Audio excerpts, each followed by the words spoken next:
Govan-Granberry, and today I will be presenting on the national opioid crisis as it pertains to the healthcare industry and as it pertains to the public at large. So in this presentation, I will explain what an opioid is, statistics about opioid abuse and addiction and death, a few how it impacts the healthcare system as it pertains to finances and resources, signs and symptoms of opioid abuse and addiction in lay people, which are our patients and everyday people, and healthcare workers, the people we work with, how we at this hospital are trying to decrease the amount of patients that we see with opioid addiction and abuse, and places like the CDC and organizations like that, practices that they're trying to put into place to help reduce the amount of opioid cases that we see and have. Alright, what is an opioid?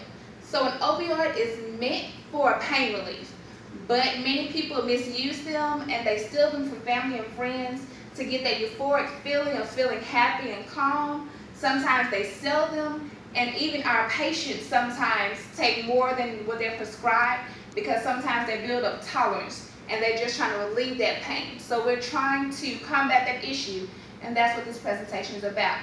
So some common opioids that we see in the hospital are things like morphine, hydrocodone, codeine, and fentanyl. And then on the street sometimes they'll have those and they'll have heroin. So you can see them in pill form, they take it in the mouth. Sometimes they have patches or they inject it in a syringe into their veins. So, a few statistics about opioids. From 1999 to 2017, there were over 700,000 deaths due to opioid addiction and abuse. And in 2017 alone, 10% of those, which is 70,000 people, died from opioid addiction and abuse. And today, there are over 130 people who are dying from opioid addiction and abuse. So how does this impact the healthcare industry? Well, we're spending over $78.5 billion on people who are having the opioid addiction and abuse. And that means our stock rooms, our supplies are being decreased, the medications we're using, naloxone to kind of combat those addiction, abuse, and overdoses. And then insurance companies are having to increase their prices because of the amount of cases that we're seeing. And now our resources. When it comes to our ambulances, they're our first responders. So they're having to go to those addiction cases, and they're not able to go to the people who are having seizures, strokes, heart attacks. They're not being able to go to those cases. So because they're busy responding to the people who are having opioid addiction and abuse. And so our emergency rooms are filling up, and our floor rooms are filling up because we're having more of those cases nowadays. And so what are some signs and symptoms that you can see in our everyday people, in your patients, that'll set off red flags for opioid abuse and addictions? Well, there are 4 categories. You have mood and behaviors, like mood swings, irritability. You have behaviorals, which is like maybe they're restless, they're irritable, they're not really wanting to participate in things. You have the physical, which is decreased respirations. They're always fidgeting, busy, changing tasks quickly and frequently. And then you have psychological. They have memory loss, which is acute, short-term. They have paranoid, their hallucinations, and maybe they even have delusions. And now for your healthcare workers, people you see on a daily basis that you interact with. Well, they're going to have those mood, those behavioral, physical, and psychological things, but they're also going to have some of these things. Like they're going to want to change jobs frequently.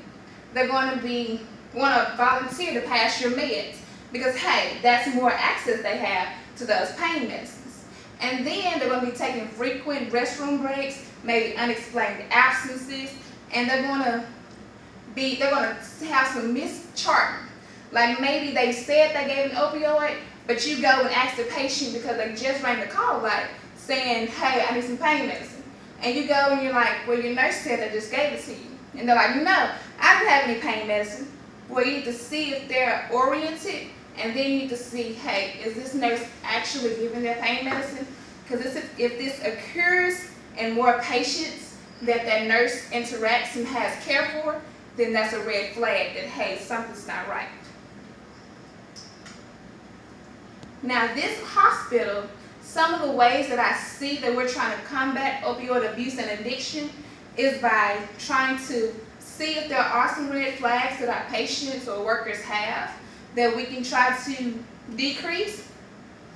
See the behaviors, try to educate our patients on opioid and pain relievers, and then try to get them to non-pharmacological ways. So things like heat, cool, pillows, and repositioning them to kind of get off of those spots or alleviate it without using pain meds. Let that be a last resort if at all possible. And then my last slide, making a difference. Let's try to educate our patients and healthcare workers on ways to help relieve pain and help to get our patients off of those opioids. So the main thing I want to specify is MAT, medical assisted therapies. So let's try to get some medications that are not opioids to help relieve the pain. Then let's try to get the patients some therapy and support. So let's get them social work and case management. Get them involved to help them care for the patient, to get them to services like psychological and behavioral counseling to help find out why they're on the opioids and how we can taper it and get them off of those things. And so here are my references that I used for this presentation. I want to thank you for your time, and please have a great day. And I hope you're able to use this in your practice every day. Thank you.